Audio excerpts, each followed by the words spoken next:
Hi, this is Joe, and welcome back to another Friday with AI. Thanks for joining us for the latest episode. A couple weeks ago, I saw that Elliot put out a post about how he used AI prompts to help him sell a domain name. You can read through this. He goes through his process, but it's a very high overview.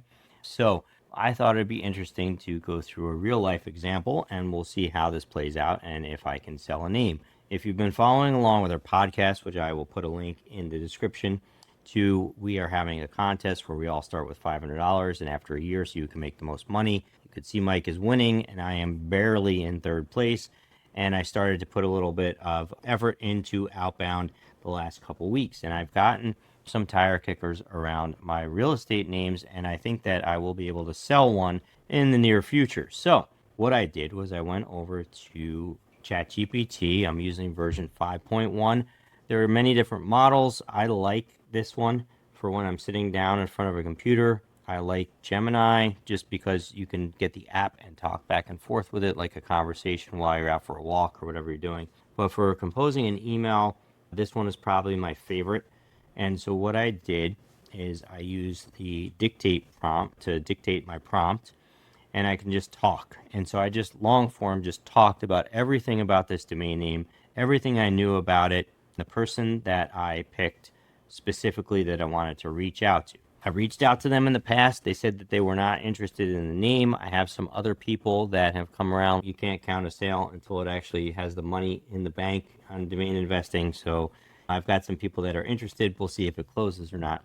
But before I sell to them, I wanted to give this person one last chance. They've been in business for 20 years. They're using Valley Home Team as their main business name, but there are almost, I think, 200 other companies that are using it. When I looked, there's definitely more than 100 Valley Home Teams around the country and around the world, and different permutations of that, not only with real estate, but also in places like contracting and verticals like contracting or pest control or other things that are involved the home. So there's a lot of potential buyers, but I really have an affinity for this person, and I want them to buy it because they're local and they've made their business around it, but they're not using Valley Home Team as their main domain name. They're using some really long names. So, and the main one that they have, Find East Valley Homes, is not related to their Valley Home Team brand at all. And I want to convey the fact that they're going to be having some leakage. There's going to be other people that are in real estate. We've got some very similar ones out here, like I think there's West Valley Home Team. There's a bunch of people that I'm sure that are in their business, and some of these people that are coming to ask me to buy this name or, requesting pricing and other things are realtors as well, which, like I said, there's several that I know of that brand this way and advertise this way in my immediate area. So if they could be the valleyhometeam.com by owning that brand, then they can really capitalize and have authority in the space in this area and vertical. And I want to let that person know is really a name that they should own. I really feel strongly about that. I think that they should own this name because she's worked hard for decades to build this brand up. And while there are other ancillary brands or similar brands, I really think that she should be the brand leader. Hey, let's make this a little shorter. It's kind of long in my second prompt, and maybe we can add a little humor.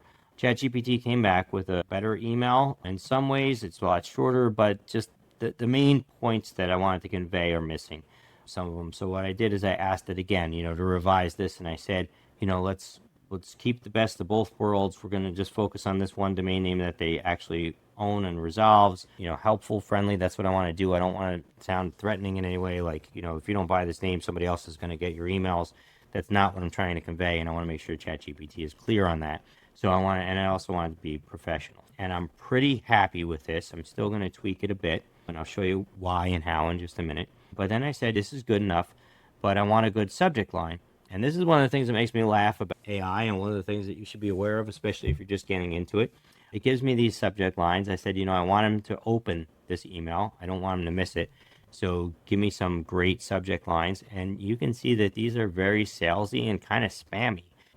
I get emails a lot for 2 different businesses that I own, and these types of email subject lines would make me just want to erase the email without even reading it. And that's what I told it. I said, look, these just like scream delete me. That it says, hey, you're right, which is what cracks me up.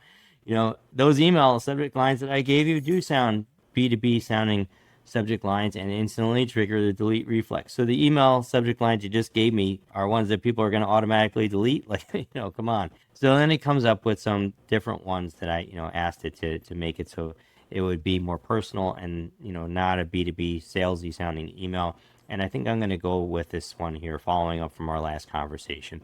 I think that would get me to open the email. I just want to give her one last chance, her and her company. And I wanted the highest open rate based on sales data that's available on the web. So this tells me why the email subject lines that they came up with are good and going to get a good open rate. So I have pretty much what I need. The last thing that I want to do is I wanted to go over to my Finnick account because I want to put some comps in there. In the email, we said that the name is worth $1,500 to $2,000.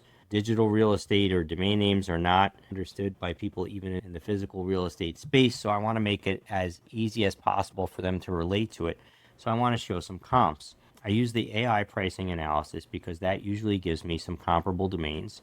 And so it did. I'm going to include these in the email: Value Wide Home Team and Value Home Listing. My name's Beth, and these are for sale for $1,000 and $1,200. And then I'll probably tell her that the San Diego Home Team and Northwest Home Team sold for these prices, so that there's some comps in there, so that they know that the $150 price that I am offering them is indeed a wholesale price, and that the name is worth much more than that. So I am going to see if that'll help them to find the value in the name that I have and purchase it. I'd love for them to get it. If not, I will entertain the other potential offers that I have coming in, and hopefully I'll sell it. But if I don't, and this is a free tip for staying the full 10 minutes of the video, the very fact that I've already gotten some offers on this name, or even tire kickers, is probably for me the single greatest data point that there is that a name is valuable and will sell in the future. So all things being equal, if we're just looking at different data points, the one thing that I like personally is if I've ever gotten an offer on a name, I feel very confident that that name will sell in the future and I'll get more offers on it. That's not always the case, but it is a very important data point for me when I look at my portfolio. So the very fact that I've got people potentially interested in buying this name makes me confident that in the long run this name would sell. If it doesn't sell wholesale immediately to these couple people, that it will sell in the long term for $1,000, $2,000. Thanks for watching. I hope that you found this valuable. I hope that the prompts that we were able to show and how you could use long form just talking into the model has been helpful. And I hope you could see, that you really have to challenge the AI and go back and forth a couple times with iterations, and that you can also take away that sometimes when the AI tells you things, it's completely wrong, like those subject lines, right? So you want to challenge it. Then it comes back and says, of course people would delete these subject lines I just gave you. So I hope that those tips help you to use AI better. If you found things that are really working for you, please share them in the comments that you'd like us to explore in one of these Friday with AI segments. Also add them in the comments. Don't forget to share this with your friends if you found this valuable to help us grow our channel. And also like and subscribe. Thanks so much for watching.